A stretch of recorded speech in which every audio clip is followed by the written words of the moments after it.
Bonsoir à tous et à toutes bienvenue pour cette première webconférence.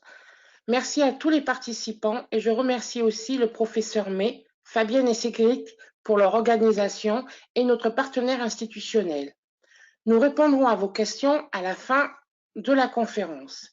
C'est avec un immense plaisir que nous accueillons le professeur May, chef du service des maladies infectieuses et tropicales, responsable du centre de vaccination et dépistage du VIH, des hépatites et des ISF.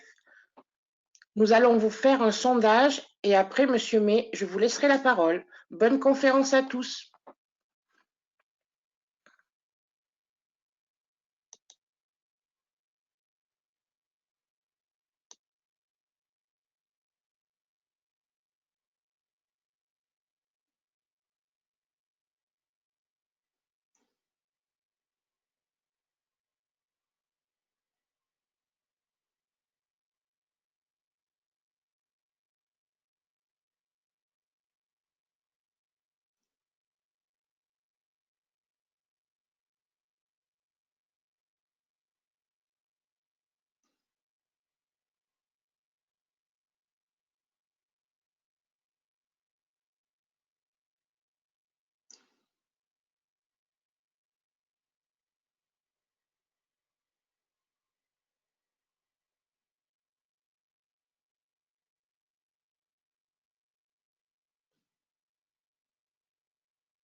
Ok.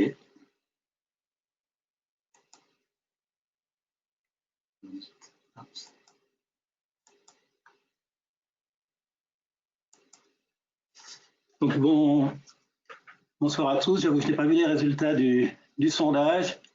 L'idée étant de savoir si à la fin de la présentation, vous serez plus convaincu du bienfait de la vaccination.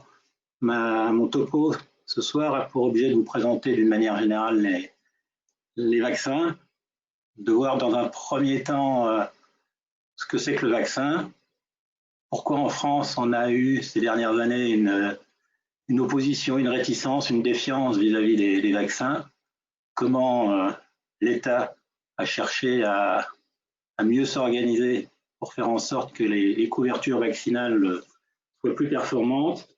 Et puis on aura bien évidemment un focus plus particulier sur la vaccination des personnes immunodéprimées, avec certains vaccins qui sont recommandés dans cette situation, soit pour les personnes immunodéprimées, ou pour les vaccins dont elles ne peuvent pas bénéficier parce qu'il s'agit de vaccins dits vivants, à ce moment-là, de bien faire en sorte que l'entourage soit vacciné pour éviter que ces maladies ne puissent circuler.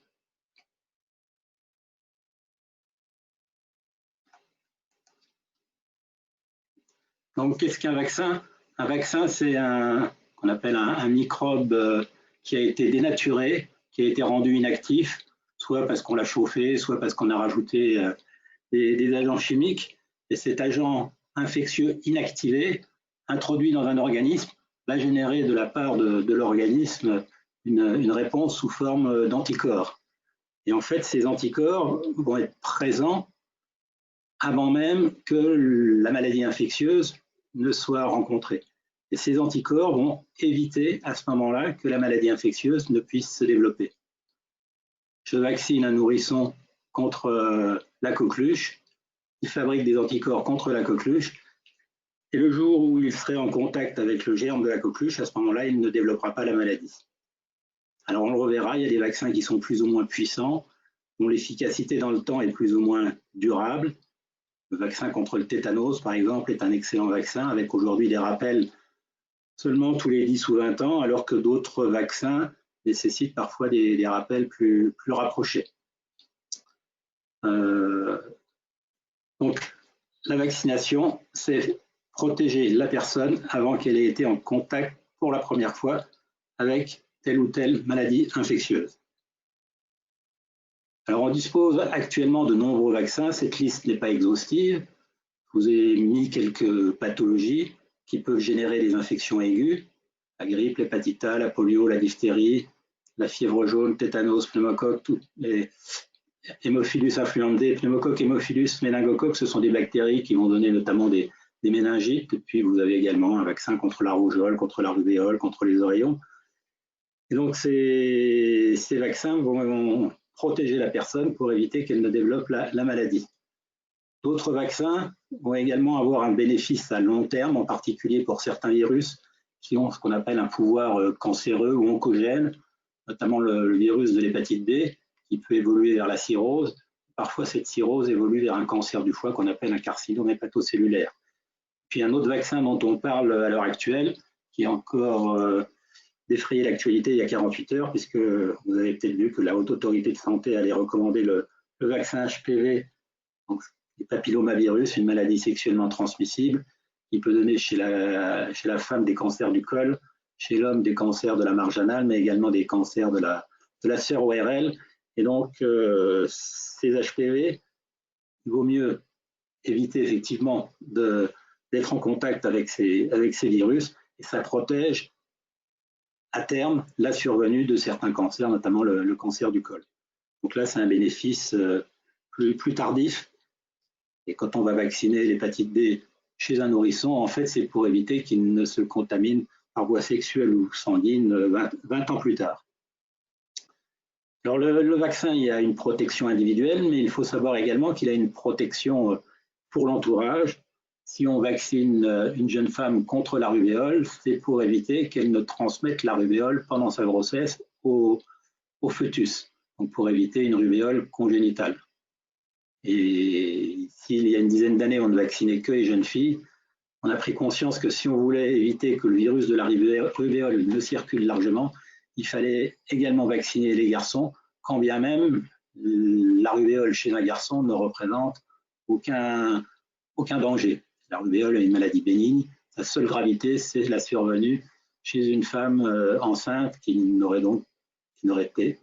pas été préalablement immunisée.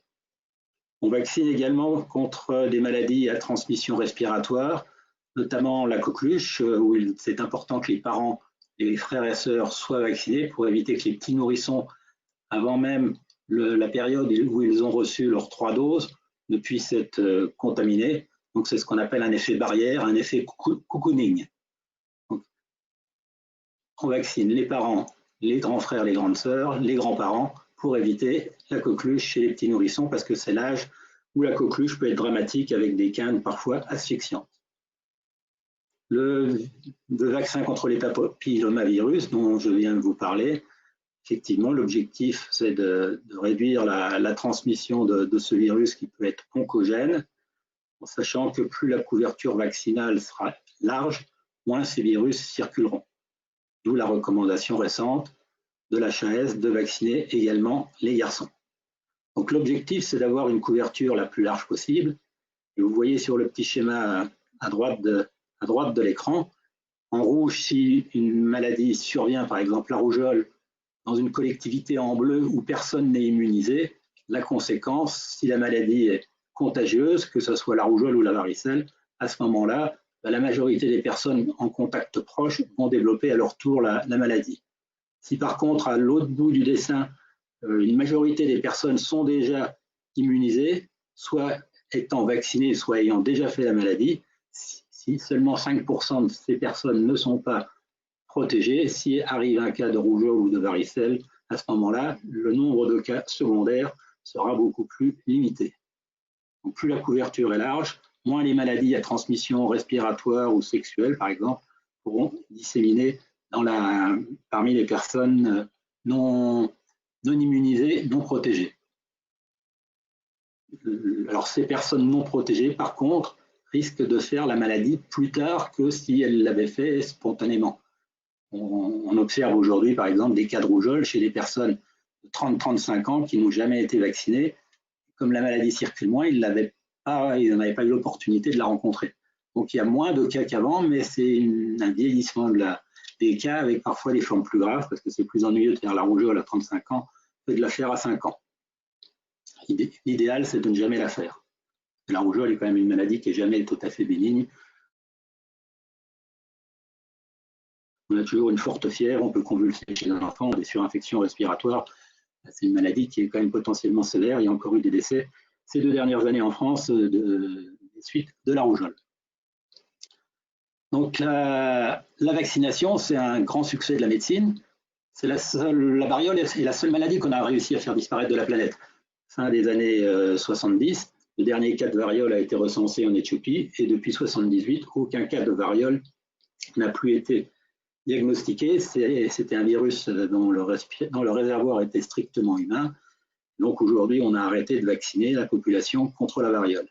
La polio a failli disparaître. Il reste encore quelques cas en Afghanistan, en Syrie ou dans d'autres pays d'Asie, mais aujourd'hui, si la population française est bien vaccinée, il n'y a plus de cas de polio.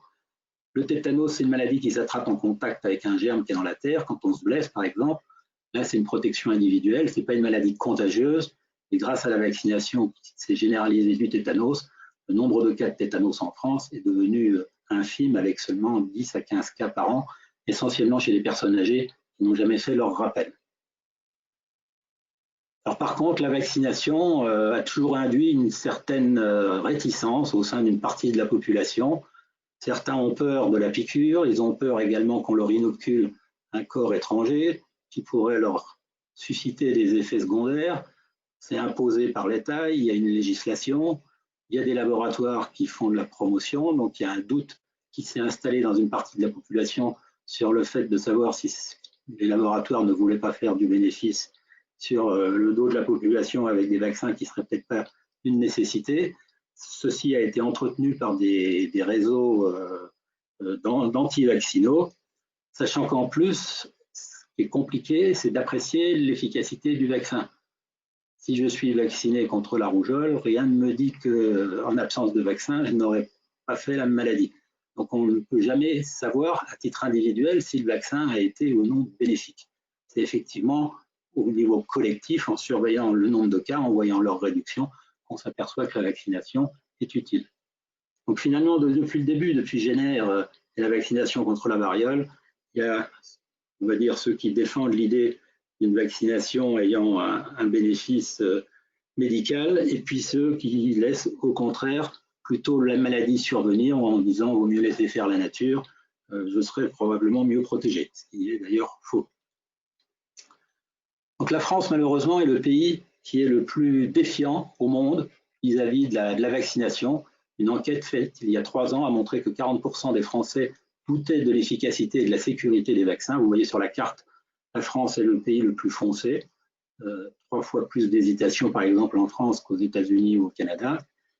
Autre élément d'inquiétude, ce qui s'était posé la question de savoir si on allait maintenir ou pas l'obligation des vaccins, puisque jusqu'en 2016-2017, seul en France, 3 vaccins étaient obligatoires, diphtérie, tétanos, polio, alors que rougeole, coqueluche, méningite étaient des vaccinations dites recommandées.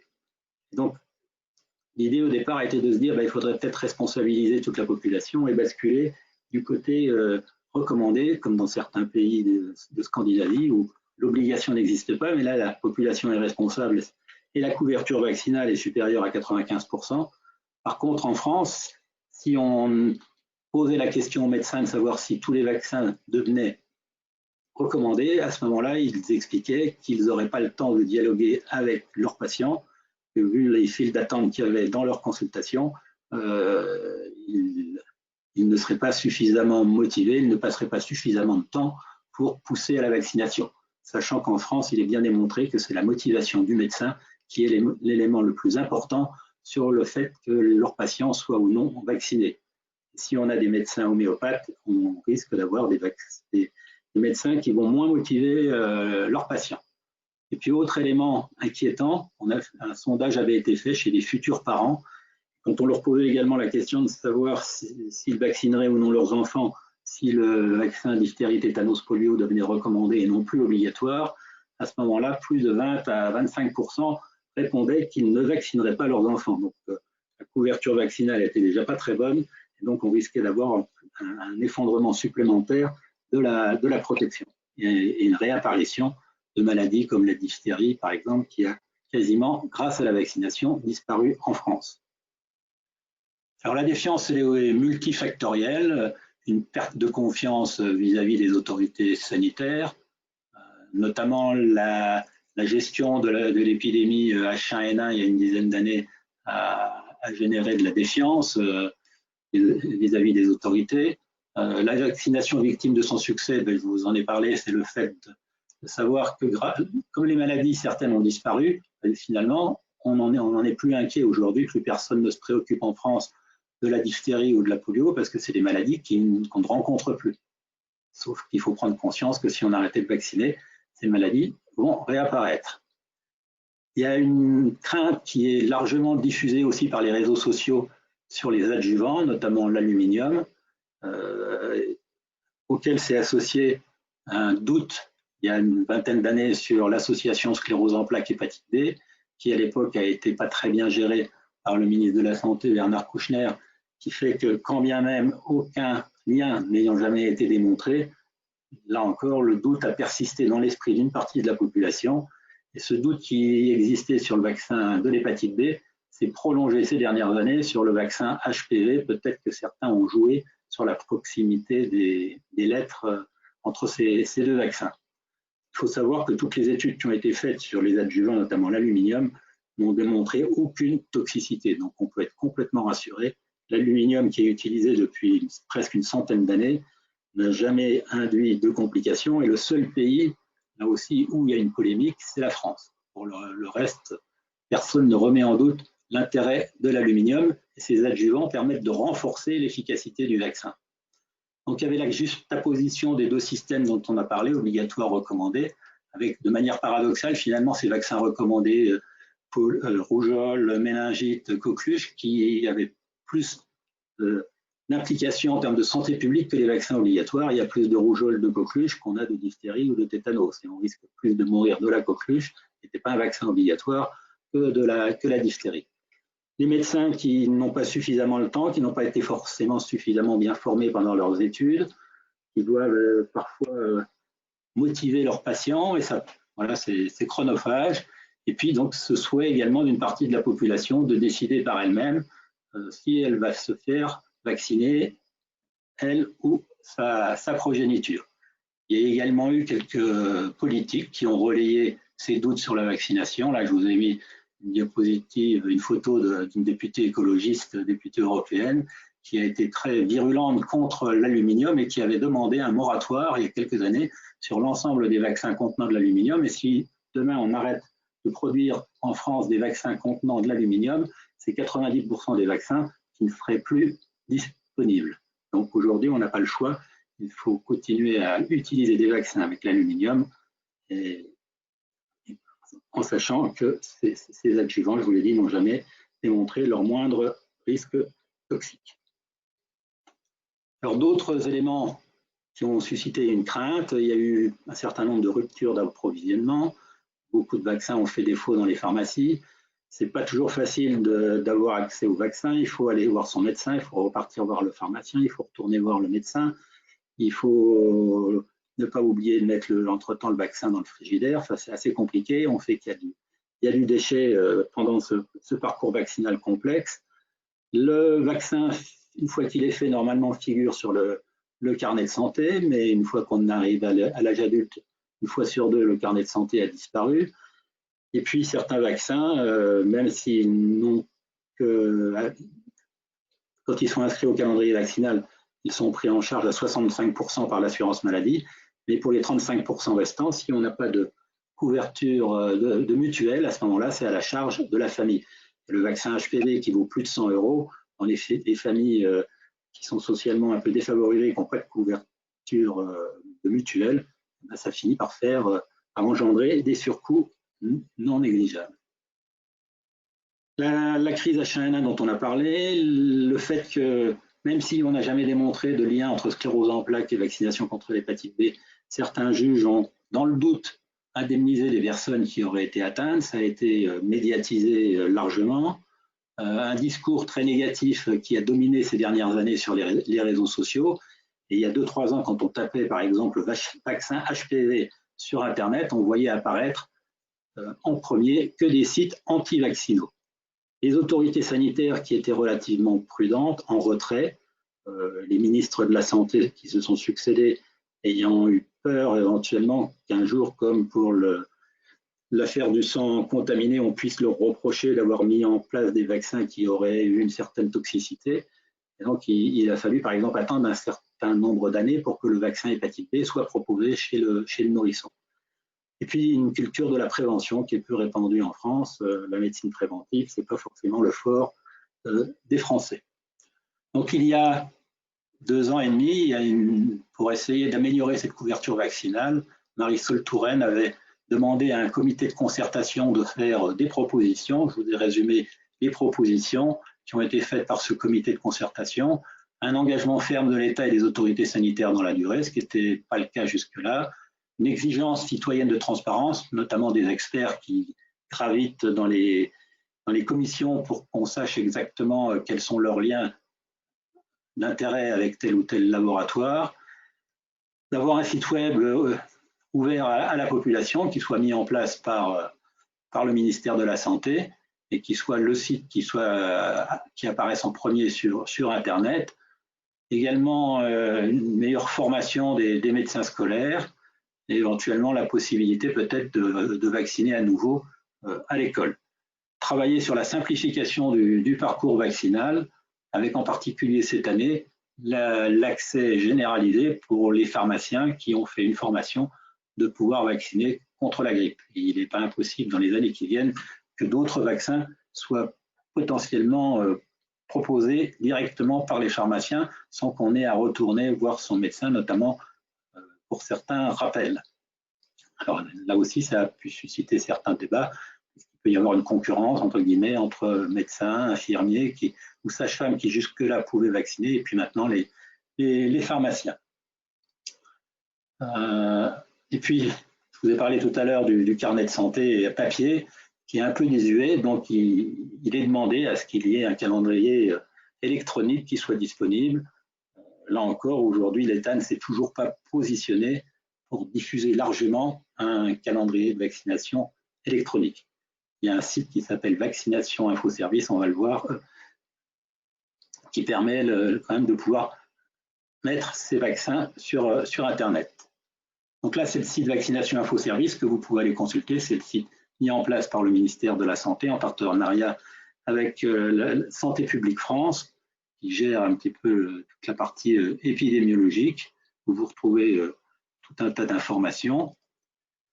Autre proposition faite dans la mesure où il n'était plus possible de laisser les deux systèmes parallèles, obligatoires et recommandés, la moins mauvaise solution a été de dire chez le nourrisson, tous les vaccins deviennent obligatoires et la vaccination ne se discute plus. Alors ce n'est pas forcément l'idéal dans une démocratie, on aurait souhaité que la population puisse se responsabiliser, mais la moins mauvaise solution a donc été de faire en sorte que tous les vaccins, vous voyez, entre 2 mois et 16-18 mois deviennent des vaccins obligatoires, en sachant aujourd'hui que si ces vaccins n'ont pas été réalisés chez les nourrissons, l'entrée en collectivité leur est interdite après une période probatoire de 3 mois. Donc, ils ont 3 mois pour se mettre à jour, et au bout de 3 mois, s'ils ne sont pas à jour de leur calendrier vaccinal, à ce moment-là, le directeur de l'école est en droit de les exclure, et d'ailleurs, il engage sa responsabilité s'il laisse les enfants non vaccinés dans sa collectivité.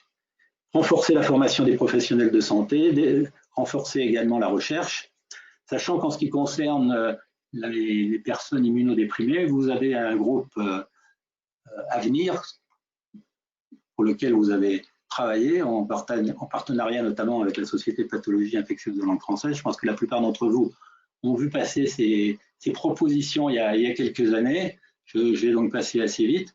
Il y avait la demande notamment de recommandations spécifiques concernant la vaccination des personnes immunodéprimées. On va y revenir.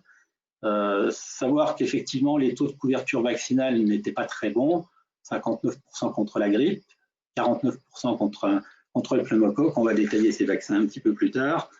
Un niveau de connaissance faible des patients sur la vaccination, une demande d'information, et puis le fait que la vaccination n'était souvent pas forcément abordée directement par le professionnel de santé. Et dans certains établissements, comme dans le nôtre, ce sont les consultations de maladies infectieuses qui ont mis en place des consultations dédiées aux personnes immunodéprimées. Donc renseignez-vous, ça peut être soit le spécialiste qui suit les personnes, le rhumatologue, ça peut être le généraliste, ou ça peut, dans certains établissements, être l'infectiologue qui va également gérer la vaccination, puisque certains vaccins peuvent ou non être proposés et les spécialistes d'organes ne sont pas toujours forcément au fait de ce type de vaccin. Donc, intégrer la vaccination dans le parcours de soins, là, on en a parlé, mieux former les personnels de santé, je vous ai dit notamment vis-à-vis de ces recommandations spécifiques, mais les médecins généralistes, c'est souvent compliqué pour eux, il y a des réactualisations fréquentes, et puis parfois ce sont les soignants eux-mêmes qui ne montrent pas l'exemple. On sait qu'aujourd'hui, seuls 20% des infirmières sont vaccinées, 30 à 40% des docteurs contre la grippe, et qu'il y a encore là aussi une large progression, une marge de progression qui est importante. Informer les patients sur l'importance de la vaccination, utiliser le calendrier électronique, ça c'est vraiment important, on espère que ça va se mettre en place rapidement, inscrire les vaccinations dans la carte vitale, et puis étendre l'envoi des bons de vaccination sur les vaccinations recommandées et contre-indiquées à l'entrée en longue maladie. Puis aborder la vaccination dans les programmes d'éducation thérapeutique du patient. Voici les propositions qui avaient été faites par le groupe Avenir. Alors, vaccination des immunodéprimés, quelles sont les spécificités? Il y a certains vaccins qui sont contre-indiqués parce qu'il y a un risque de reversion de la souche vaccinale vers une souche virale agressive. Donc, le vaccin rougeole, rubéole, oreillon, fièvre jaune est contre-indiqué chez les personnes immunodéprimées, notamment sous anti-TNF ou sous chimiothérapie. Les vaccins peuvent être moins efficaces et donc il y a parfois des schémas un peu particuliers avec des rappels plus rapprochés ou des doses plus fortes. Et puis les vaccinations spécifiques qui, dans certaines populations, sont recommandées alors qu'elles ne le sont pas forcément dans la population générale, notamment la grippe, le pneumocoque, voire l'hépatite B. Donc, les vaccins qui sont recommandés sont ceux du calendrier vaccinal, que vous retrouvez facilement aussi sur les sites internet, en sachant que certains d'entre eux sont contre-indiqués, notamment rougeole, oreillon, rubéole. Ça, ce sont des vaccins vivants. Tous les autres ne sont pas des vaccins vivants et peuvent être proposés sans aucun problème. De même que HPV, grippe, ne sont pas des vaccins vivants. Par contre, le vaccin Zona qui peut être fait chez les personnes âgées est un vaccin vivant qui est également contre-indiqué. C'est le même vaccin que le vaccin varicelle, qui aujourd'hui n'est pas systématiquement recommandé, contrairement à rougeole, oreillon, rubéole. Le Zona, c'est un vaccin varicelle plus dosé, donc il est contre-indiqué chez les personnes immunodéprimées. Donc, les personnes immunodéprimées ont fait l'objet de recommandations spécifiques de la part du Haut Conseil de la santé publique, avec un document qui est réactualisé tous les 2-3 ans et auquel on peut facilement accéder sur Internet. Alors, les principales maladies qui nécessitent un suivi spécifique, il y a la grippe, qui peut être plus grave chez les personnes immunodéprimées. Alors, la grippe, c'est une succession de différents virus. Il faut savoir que tous les ans en France, il y a 2 types de virus A qui circulent, H1N1 et H3N2, et puis un virus ou 2 virus de type B. Que d'une année à l'autre, ce n'est pas tout à fait le même virus ou les mêmes virus qui vont réapparaître. H2N2, H5N1 sont des virus qui circulent actuellement dans les espèces animales, mais qui n'ont pas franchi de passage chez l'homme. Donc le vaccin, dont on parlera tout à l'heure contre la grippe, contient des souches de virus qui protègent contre H1N1, contre H3N2 et contre le type B. Alors ces virus contiennent à leur surface des spicules qui vont permettre à ces virus de se fixer sur les cellules du cerveau ou du parenchyme pulmonaire et qui vont éventuellement évoluer d'une année à l'autre. Et ces virus qui ne sont jamais tout à fait les mêmes, avec des mutations, des recombinaisons, en particulier en Asie, lorsqu'il y a une forte promiscuité entre certaines espèces animales. Souvent, le réservoir du virus de la grippe, c'est le canard, qui va transmettre son virus au cochon, au porc. Il va y avoir un réassortiment, un mélange de virus, une soupe de virus chez les porcs qui, à ce moment-là, vont faire que le virus n'était plus tout à fait le même et qui va donc être transmis aux individus. Donc souvent, l'épidémie démarre en Asie au printemps et arrive chez nous à cette époque de l'année ou un petit peu plus tard. Donc il y a eu des évolutions au cours de ce dernier siècle avec des épidémies graves, la grippe espagnole, plusieurs millions de décès, la grippe de Hong Kong, la grippe russe, et puis la grippe H1N1 il y a 10 ans, où finalement, même s'il y a eu 200 000 décès, ça a été moins dramatique que ce qu'on avait annoncé, puisque certains évoquaient en France plusieurs dizaines de milliers de décès. Finalement, le virus a été moins dramatique, parce que probablement que les personnes âgées avaient rencontré un virus relativement proche pendant leur jeunesse, et donc il y a eu moins, notamment chez les personnes âgées, moins entre guillemets, de dégâts. Le sous-type B contient deux sous-familles, Yamagata Victoria, alors ça ne vous dit pas grand-chose. D'habitude, on faisait le pari que c'était l'un ou l'autre qui arrivait, et donc dans le vaccin, il y avait le trivalent, c'était du H1N1, du H3N2, et puis soit du Yamagata, soit du Victoria. Et il s'est avéré, notamment il y a 2 ans, que le vaccin, dans sa composition, s'est trompé, et que le virus qui est arrivé n'était pas celui qui était contenu dans la souche vaccinale. Donc les laboratoires ont fabriqué, on va le revoir, des vaccins quadrivalents qui permettent d'associer les deux sous-types B, Yamagata et Victoria, pour réduire le risque de misfit. Alors comment se présente la grippe? La grippe, c'est de la fièvre, des douleurs, des frissons, une grande fatigue, des myalgies. On tousse, on a mal partout, on a les yeux injectés. Ça dure quelques jours. Il y a ce qu'on appelle le V grippal, avec une fièvre qui va céder au bout de 48 heures. On a l'impression que ça va mieux, et puis le surlendemain, la fièvre remonte et l'examen clinique est pauvre, alors que le patient est cloué au fond de son lit avec des douleurs, des myalgies vraiment importantes. Alors, la guérison est relativement rapide. L'incubation de la grippe est courte, c'est quelques jours, c'est aussi 3-4 jours, mais on peut rester fatigué pendant plusieurs semaines. Le problème, c'est que le virus va fragiliser les cellules du poumon, qui fait qu'à ce moment-là, des bactéries qui sont présentes au fond de la gorge peuvent facilement surrasser l'appareil bronchique et donner des pneumonies ou des bronchites bactériennes, notamment un germe qui s'appelle le pneumocoque. Alors la grippe n'est pas toujours aussi typique que le tableau que je viens de vous présenter. Parfois, ça ressemble à un rhume. Ce n'est pas toujours simple d'en faire la différence. On pense que c'est un rhume banal, mais c'est une forme mineure de grippe qui, elle, est tout aussi contagieuse. Alors qu'à l'inverse, il y a des tableaux pseudo-grippaux qui sont liés à d'autres virus que la grippe, notamment ce qu'on appelle les rhinovirus ou les coronavirus. Bref, il y a le virus respiratoire syncytial, ce virus qui, chez les nourrissons, donne des tableaux de bronchiolite aiguë, mais qui touche également souvent les personnes âgées. Donc aujourd'hui, le diagnostic peut se faire par des techniques d'identification rapide du génome du virus, notamment dans les services d'urgence. Ils ne sont pas encore accessibles dans les cabinets des médecins généralistes. Alors, le Santé publique France suit la carte de l'épidémie tous les ans. Donc là, je vous ai remontré ce qui s'est passé l'année dernière. Vous voyez que jusqu'à la fin de l'année 2018, il y avait quasiment peu de cas de grippe, et puis ça a démarré la première semaine de 2019, et l'épidémie s'est poursuivie sur 10 semaines, une épidémie relativement courte, intense entre la 4e et la 9e semaine.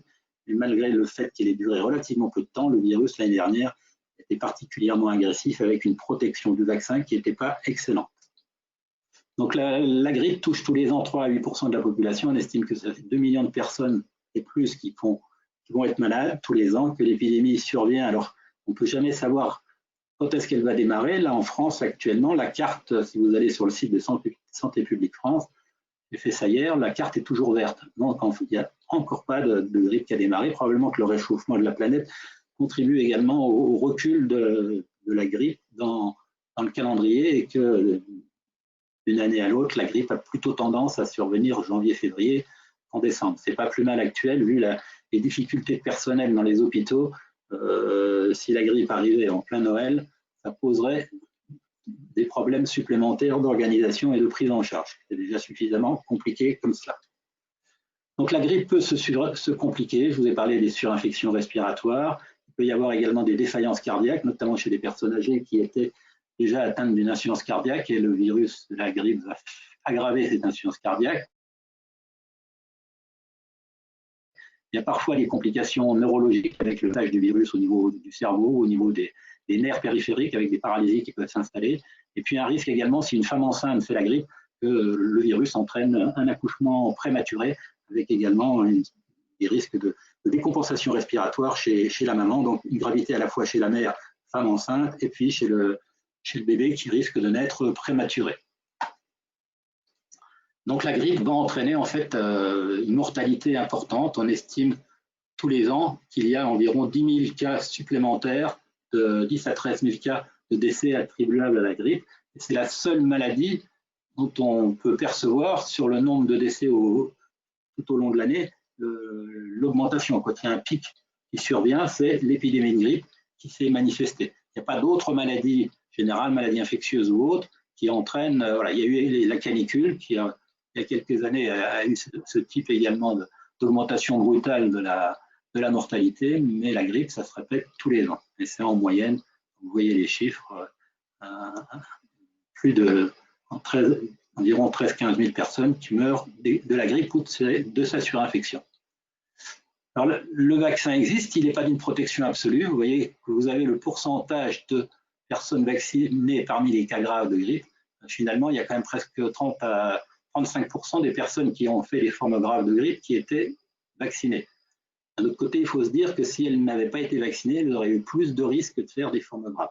On estime, grosso modo, que le bénéfice de la vaccination de la grippe est de réduire de moitié le nombre de décès et le nombre de complications. La couverture vaccinale dans la population générale, notamment chez les personnes de plus de 65 ans, actuellement n'est que de 50%. Et depuis H1N1 en 2009, tous les ans, ça a baissé. Et là, ça commence à remonter, notamment peut-être avec la mise à disposition du vaccin par les pharmaciens. Ça, c'est parce que l'heure avance. Donc, on peut traiter la grippe par des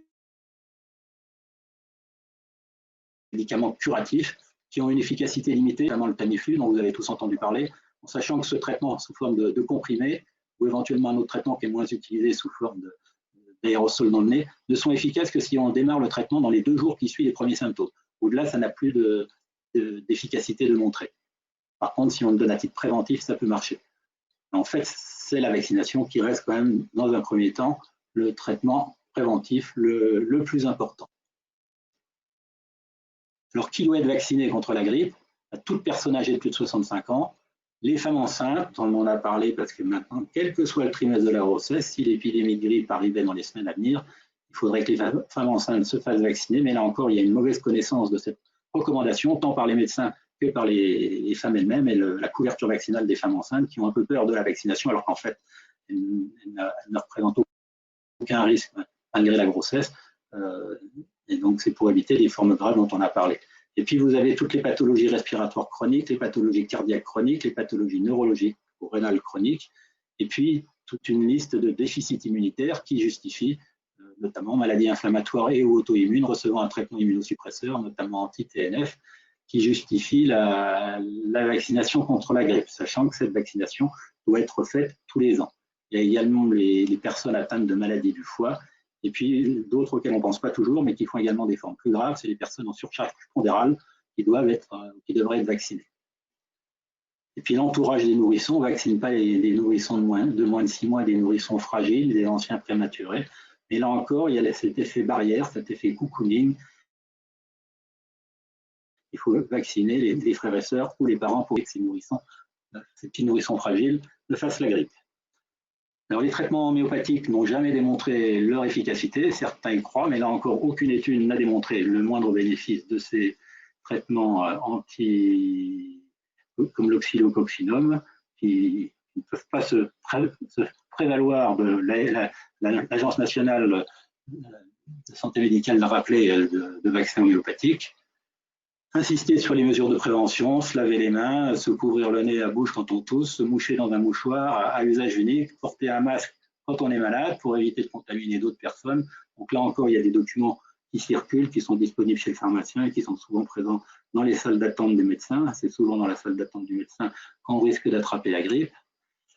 Donc avec une efficacité, vous voyez, qui est quand même relativement limitée, c'est 50%. Mais par contre, il n'y a aucun effet secondaire grave du vaccin, il n'y a pas d'adjuvant, ça peut vous rassurer. Et donc, il y a quand même statistiquement moins de cas de grippe chez les vaccinés. Mais ce n'est pas parce qu'on est vacciné que je vous signerai un papier comme quoi vous n'avez aucun risque. Alors, la fabrication du vaccin est assez longue, on démarre en février, après que l'OMS ait imposé, au vu des souches de virus qui circulent en Asie, la composition du vaccin. Le vaccin arrive en septembre, octobre dans nos pharmacies. Et donc, ils sont maintenant, commencent à être en rupture de stock en sachant qu'il n'est pas trop tard pour se faire vacciner. Autant, je vous l'ai dit, que la grippe n'a pas encore démarré cette année, mais qu'elle va sûrement démarrer dans les semaines à venir.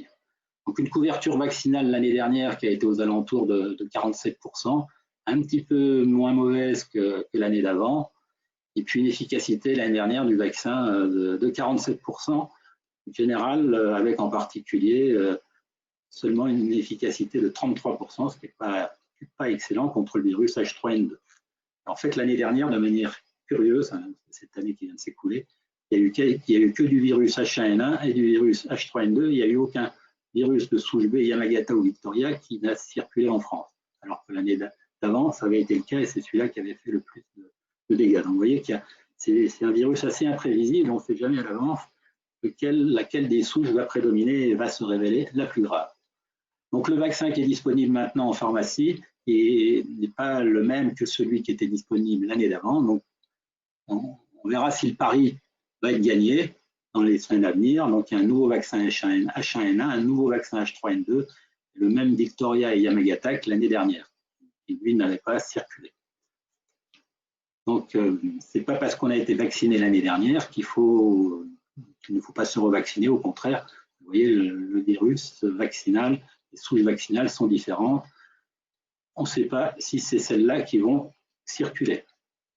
Donc vous avez différents vaccins qui sont mis maintenant à disposition, et en fait il n'y a plus chez l'adulte que les tétravalents. Les vaccins trivalents ont été disparus des pharmacies, il reste un trivalent pour les enfants, et chez l'adulte il n'y a plus que du tétravalent, qui est d'ailleurs un vaccin plus coûteux que ne l'était le trivalent auparavant.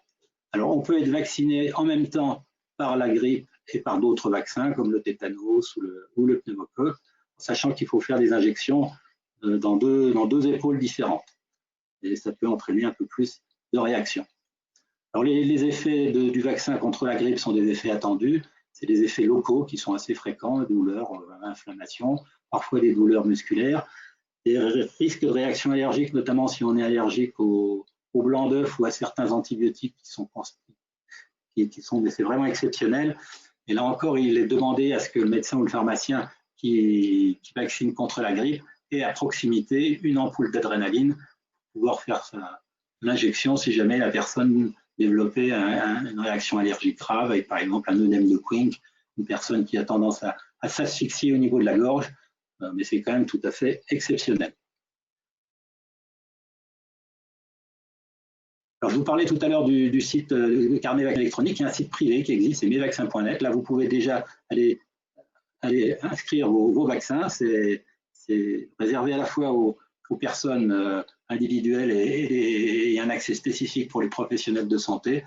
On espérait que ce système allait être généralisé et développé par l'État. Ce n'est toujours pas le cas, mais allez aussi sur le site mesvaccins.net, vous apprendrez beaucoup de choses.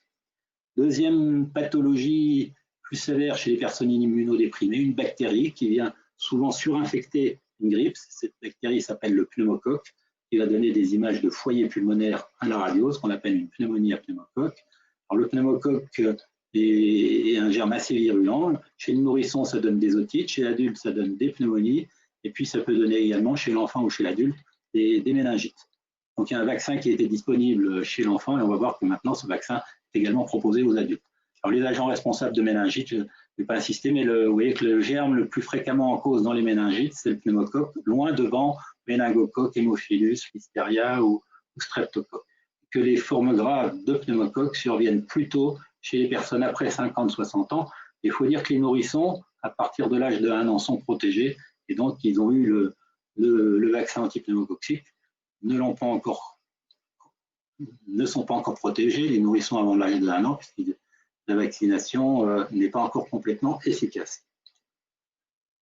Alors quand on est fragilisé, quand on est atteint d'une immunodépression sévère, on considère qu'on a 20 à 40 fois plus de risque de faire une forme grave d'infection à pneumocoque. Vous voyez, le risque croît également avec le tabac, avec l'alcool, avec d'autres pathologies comme le diabète ou la bronchite chronique. Alors, il y a 2 vaccins qui sont disponibles. Il y a un vaccin qui comporte 13 valences, qu'on appelle le Prevnar 13, qui était le vaccin qui était proposé depuis une vingtaine d'années aux enfants. Et puis un vaccin adulte qui s'appelle le Pneumo 23, qui est plus large en termes de couverture, mais dont on va voir qu'il est moins efficace. Donc finalement, les recommandations depuis quelques années, c'est d'associer, c'est de faire entre guillemets ceinture et bretelle, de faire chez l'adulte un Prevnar 13 et de refaire un petit peu plus tard, 2 mois après, un Pneumo 23 ou un Pneumovax. Donc le 23 ne donne pas, il n'est pas utilisé chez l'enfant parce qu'il n'induit pas une réponse immunitaire correcte, il n'y a pas suffisamment d'anticorps, c'est plus efficace chez l'adulte. Et par contre, le vaccin Prevnar 13, celui-là, il protège bien les enfants, et puis il va également réduire la transmission, ce qu'on appelle l'immunité de groupe, il va réduire la transmission du pneumocoque d'individu à individu. Donc, il est recommandé que les personnes immunodéprimées sous biothérapie, sous cortisone, soient vaccinées contre le pneumocoque au même titre que d'autres immunodépressions. C'est des recommandations qui datent maintenant d'il y a quelques années. Et donc, on a même élargi ces recommandations à des personnes dites à risque intermédiaire, notamment atteintes de pathologies pulmonaires chroniques ou de pathologies cardiaques. En sachant que le vaccin par le Pneumovax 23, le rappel ne doit pas se faire avant 5 ans. Alors la couverture vaccinale de ce vaccin pneumococcique est mauvaise. Parmi ceux qui devraient en avoir bénéficié, on voit qu'en fait, seule une minorité en sont effectivement bien vaccinés. Donc aujourd'hui, si on n'a jamais été antérieurement vacciné contre le pneumocoque, il est recommandé de faire le Prevnar 13 et 2 mois plus tard, le Pneumovax 23. Voilà. Et si on a déjà eu la série, il faut attendre 5 ans avant de refaire un deuxième rappel de Pneumovax 23. Par contre, on ne refait pas pour le moment de Prevnar 13.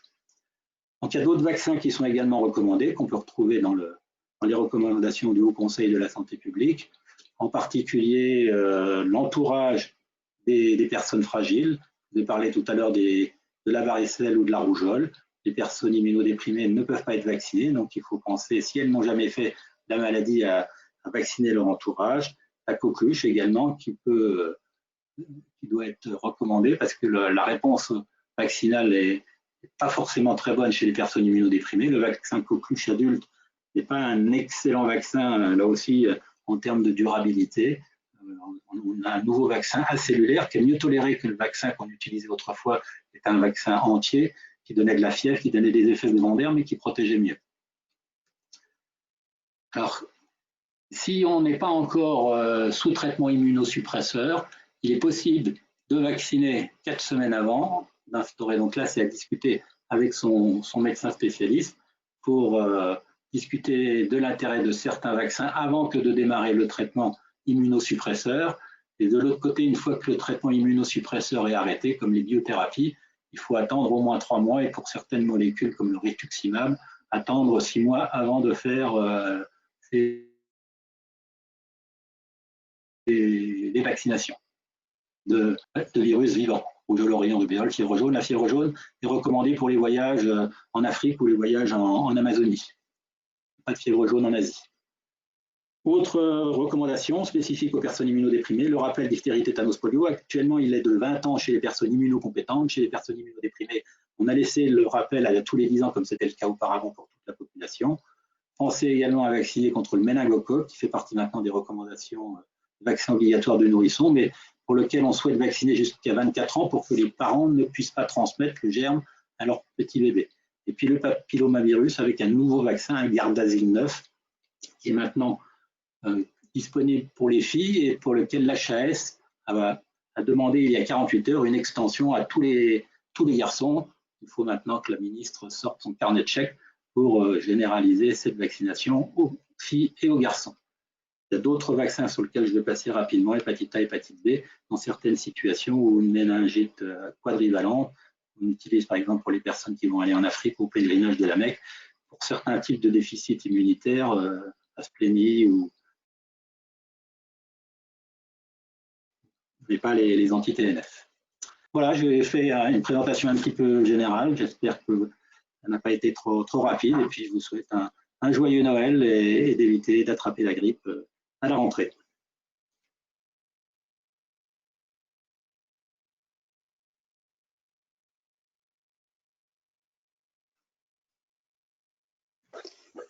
Si vous voulez maintenant, professeur, je peux vous poser quelques questions. Allez-y. Alors, première question, peut-on se faire vacciner contre le zona si on est sous Cosentyx?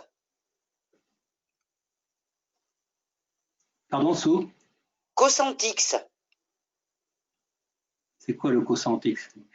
C'est si c'est un si c'est de l'immunothérapie, c'est un vaccin vivant. Hein. Donc c'est comme la varicelle, c'est contre-indiqué chez tout traitement immunosuppresseur. D'accord. Voilà.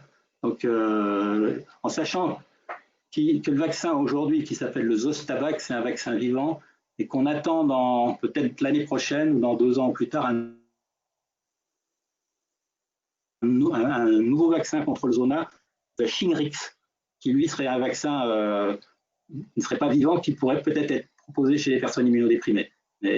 Donc il faut attendre, surtout que le Zostavax aujourd'hui n'est pas un vaccin très efficace non plus. D'ailleurs, il n'est remboursé qu'à 35%. C'est le vaccin qui est le moins bien remboursé de tous les vaccins actuellement disponibles. Et tous les autres sont remboursés à 65%, quand ils sont inscrits dans le calendrier vaccinal. Les vaccins qui ne sont pas dans le tableau que je vous ai montré, eux, ne sont pas remboursés. Par exemple, le rotavirus chez le nourrisson ne figure pas et celui-là, il est à la charge des parents. D'accord, merci professeur. Deuxième question, peut-on recevoir tous les vaccins en cas de spondylarthrite si on veut aller dans les pays d'Asie ou d'Afrique?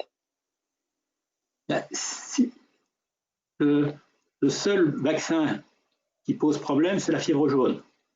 Donc si on est sous anti-TNF, c'est contre-indiqué.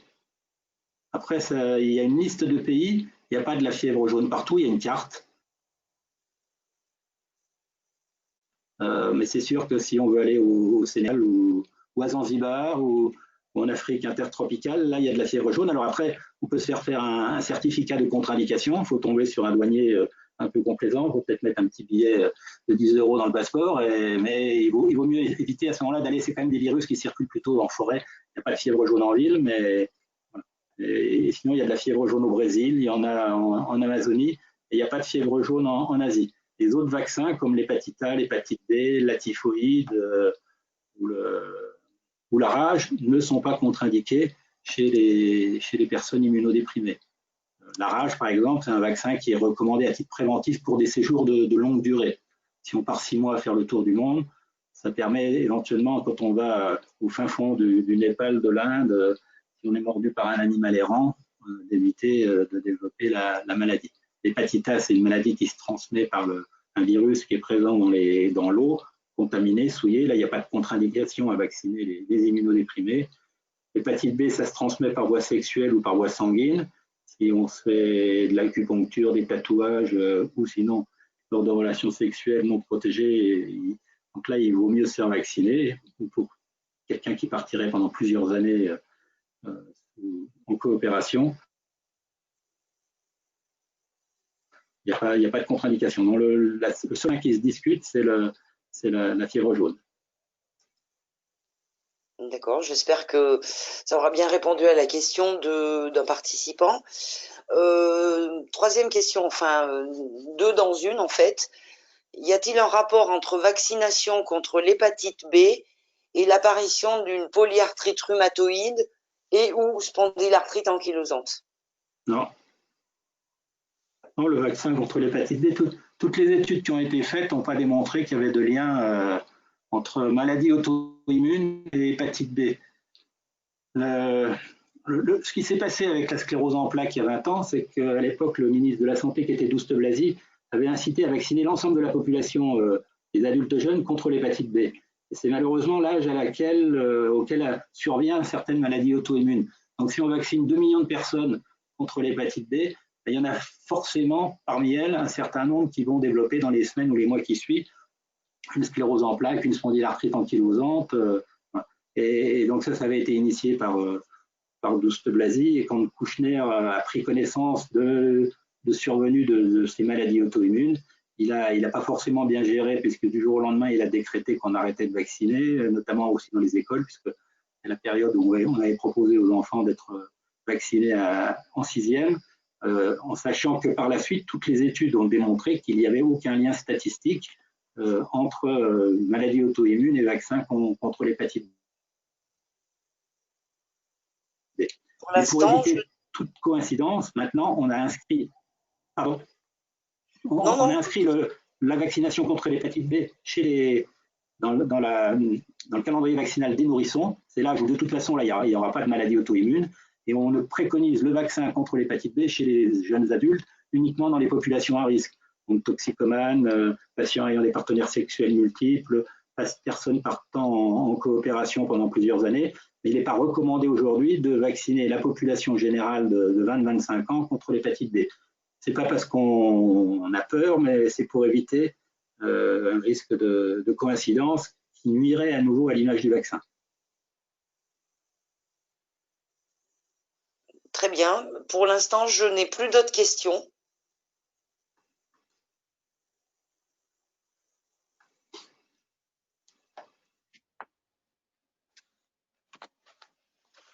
Merci. Est-ce qu'il y aurait d'autres questions? Bon, mais je remercie le docteur May d'avoir pris de son temps précieux pour participer à cette première webconférence. J'espère que cette dernière aura répondu à vos questions et vos attentes. Vous pourrez bien sûr revoir la conférence en replay sur notre site internet. Nous allons repartir sur un sondage, le même sondage que tout à l'heure, pour voir si après la conférence, la question pour ou contre les vaccinations peut changer pour vous.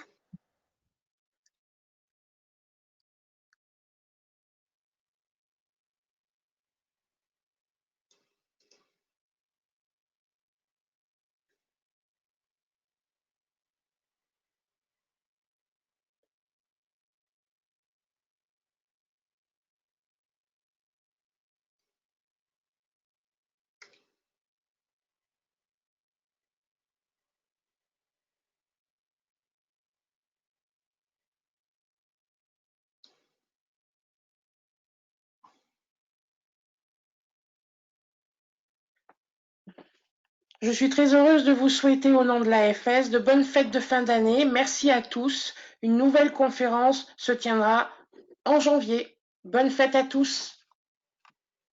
Bonne fête également.